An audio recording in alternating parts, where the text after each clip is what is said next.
Olá pessoal, bem-vindo e bem-vinda ao canal Amu Invest. PATL11, vale a pena? Venha saber.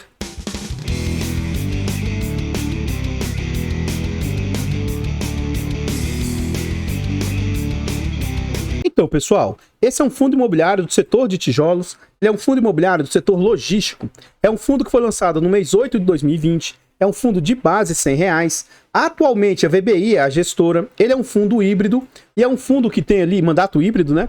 Uma liquidez mediana, negociando mais de 560 mil por dia.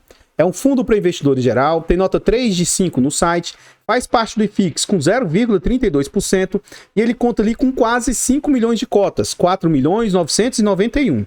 Em termos de PVP, é um fundo que está com muito desconto, né, muito depreciado, está sendo negociado a um PVP de 0,62.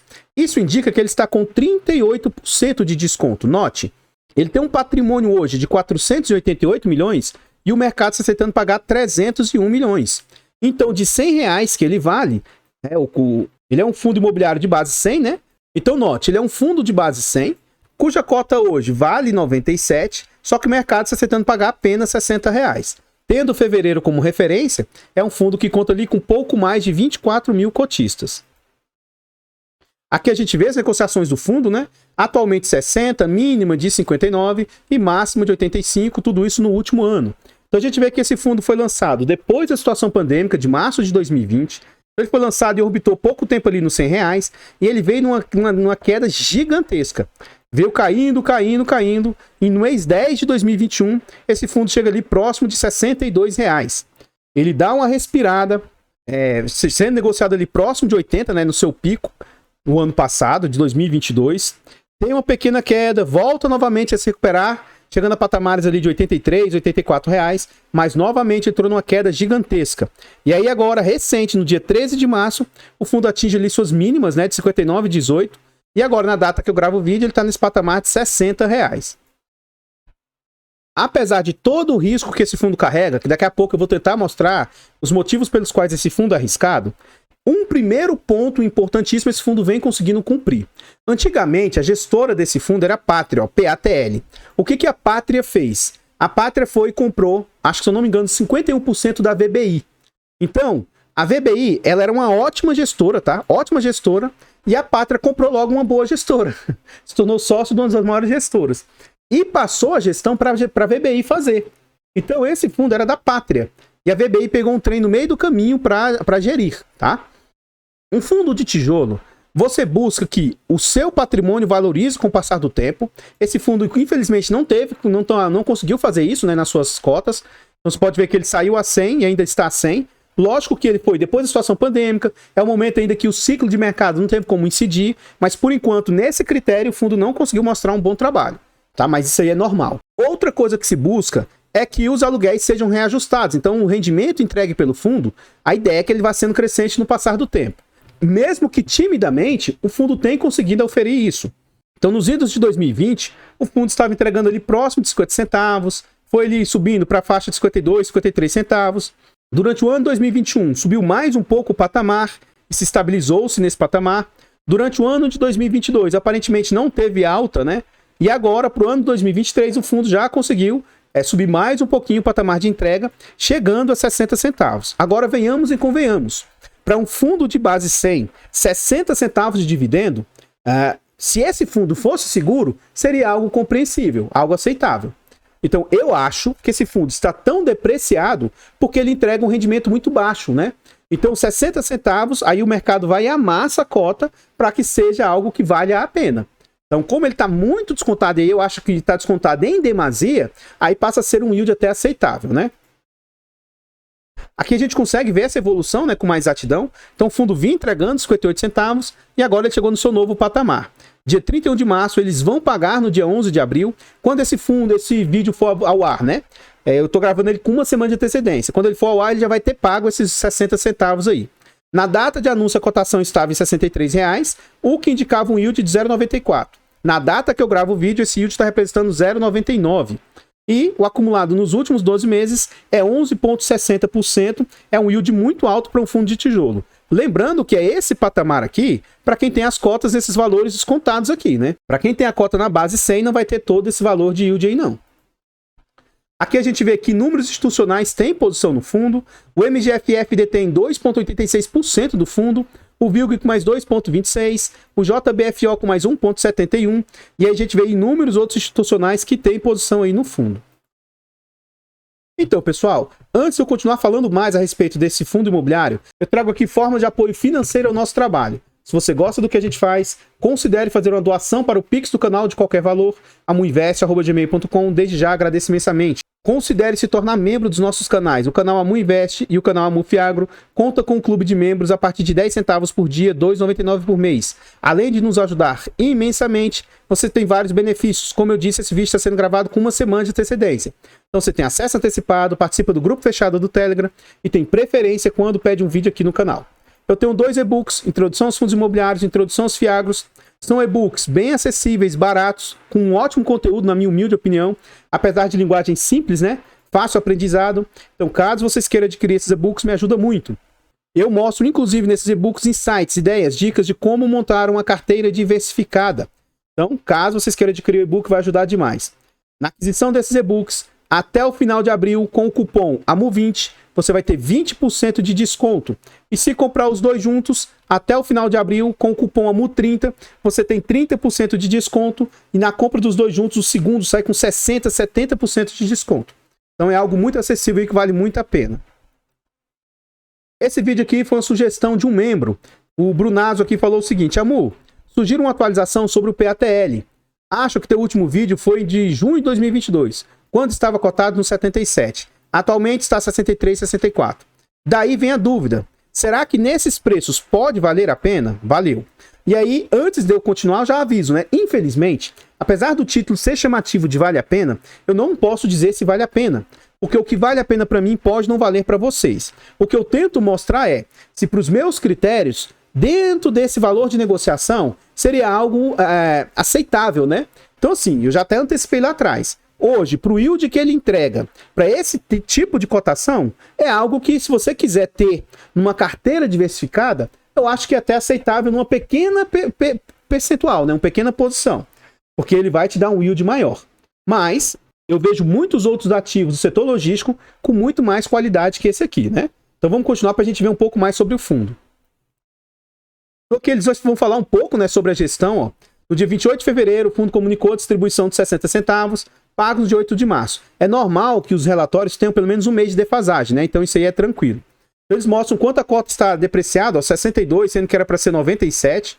Então, nesses patamares, está dando um yield de 11,50. E se continuar nesse patamar, vai dar um yield até maior, né?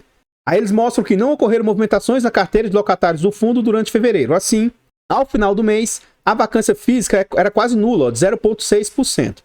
Com apenas 943 metros vagos. É muito pouco, né, para um fundo logístico. Aqui já começa a ser um ponto, entre aspas, ruim do fundo. Ó. O prazo médio dos contratos remanescentes do fundo, ó, o WALT, é de 3,2 anos. Então, é um prazo relativamente curto, né? Aqui já começa a ser o primeiro risco do fundo. Vale salientar que, conforme fato relevante divulgado em 21 de dezembro, é esperada para o mês de junho de 2023 a rescisão antecipada do contrato de locação de um módulo ocupado pela PIF-PAF. E é um tamanho gigantesco, né? Então a PIF-PAF vai desocupar aí, ó, quase 9 mil metros de área. Então assim, a gestão está sendo muito transparente. Se você se posicionar nesse fundo, talvez esse seja um outro motivo pelo qual o mercado está depreciando muitas cotas, é porque, poxa, isso aqui pode impactar bastante o resultado do fundo, né?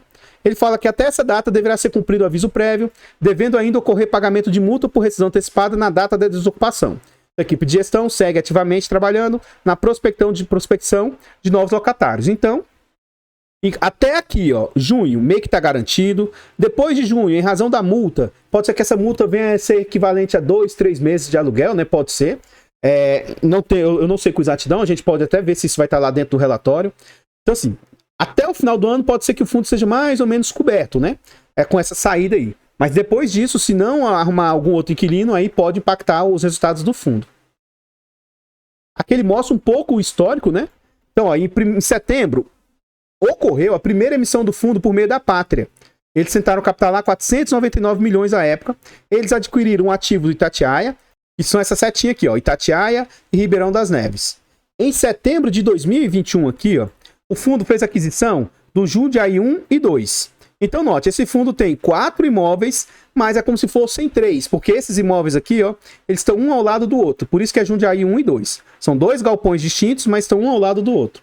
E aí, ó, em 2022, ó, se associam a VBI, a Pátria e a VBI se associam. Na verdade, a Pátria comprou, se eu não me engano, mais de 50% da VBI.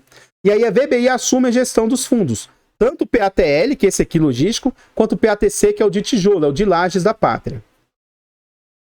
Então aqui a gente vê o fundo, ele possui, como eu disse, 4 imóveis, ele é dono de 100% desses imóveis e ele só tem 8 inquilinos. São pouquíssimos inquilinos, né? Então isso dá uma concentração muito alta por inquilino. E aí o que a gente observa? Aquela desocupação que pode se dar lá, ó, não deve ser um percentual tão alto assim do fundo, mas talvez pode ser que seja esse aqui de Jundiaí, né? 9.700 metros lá, que deve se desocupar, que deve ser o PIF-PAF. A gente vê que esse imóvel lá de Itatiaia, ele é responsável por 48% das receitas, Ribeirão das Neves, 41%, e esses de Jundiaí, ó, eles são menorzinhos, eles representam 5% e 6% das receitas. Então, se realmente esse aqui for o imóvel que for desocupar, o impacto não deve ser muito grande, né? Deve ser apenas, entre aspas, apenas 5% do portfólio. E de todo o portfólio, ele tem 4% de vacância, lá naquele imóvel de Ribeirão das Neves, o que no portfólio total representa 0,6% de vacância, que é algo muito baixo, né? Aqui a gente vê novamente o que cada um dos imóveis representam, tanto que ele traz como se fosse 3 imóveis, né? Então, Itatiaia 48, Ribeirão das Neves 41, e esse de 10% é Raio 60 de São Paulo. Os imóveis são de classe A, né? Menos mal, não são imóveis de baixo padrão. No mínimo um nível aceitável. E onde é que ficam esses imóveis? Ribeirão das Neves fica em Minas, Itatiaia fica no Rio de Janeiro, Jundiaí, os dois, né, ficam lá em São Paulo. Como a gente já viu lá atrás, né, esse aqui a gente já viu por meio daquele outro gráfico lá, alocação por receita, a gente vê que 31% é do segmento de eletrodoméstico, 28% logístico e 41% do segmento de alimentício. A gente vê aqui quais são os maiores inquilinos, e aqui é um ponto também, assim, ruim do fundo. Os 3 maiores inquilinos representam muito percentual do fundo. Então esse SEB aqui, ó, ele representa 28% das receitas. A BRF com mais 29%. E aí a Multerminais, mais 17% aí do portfólio. Então, assim, isso aqui, ó, é uma alta concentração. Caso um desses 3 primeiros aqui desocupem o portfólio, pode impactar severamente as receitas do fundo. E estranhamente, apesar de não parecer isso, a PIF-PAF aqui, ó, representa 12% das receitas do fundo. Então, com a saída dela, ao invés de 5, igual eu falei lá atrás, é um percentual maior, né? Então tem que ficar atento com isso aqui, ó. Os seus contratos, 26% são contratos típicos e 74% atípicos. Apesar disso aqui, a gente vê que o vencimento deles não é tão longo, né? Pelo prazo médio lá que a gente viu lá atrás. 6% dos contratos são reajustados por IPCM e 94% IGPM, né? Desculpa, 94% por IPCA. Quando ocorre reajuste, geralmente a maior parte acontece ali em março, sendo que maio e setembro também são percentuais altos de reajuste quando ocorrem. Então, pessoal, antes de a gente continuar vendo mais a respeito desse fundo imobiliário, eu trago agora formas de apoio gratuito ao nosso trabalho. Se você gosta do que a gente faz, considere nesse vídeo deixar o like, comentar, compartilhar, se inscrever e ativar o sino. Comenta para nós aí o que você acha desse fundo imobiliário. Você teria ele no seu portfólio? Você acha que ele é um bom fundo? Hoje, nesses patamares, como o rapaz falou lá, eu acho que eu teria esse fundo sim. Como eu já escolhi os fundos para o meu portfólio, não cabe mais.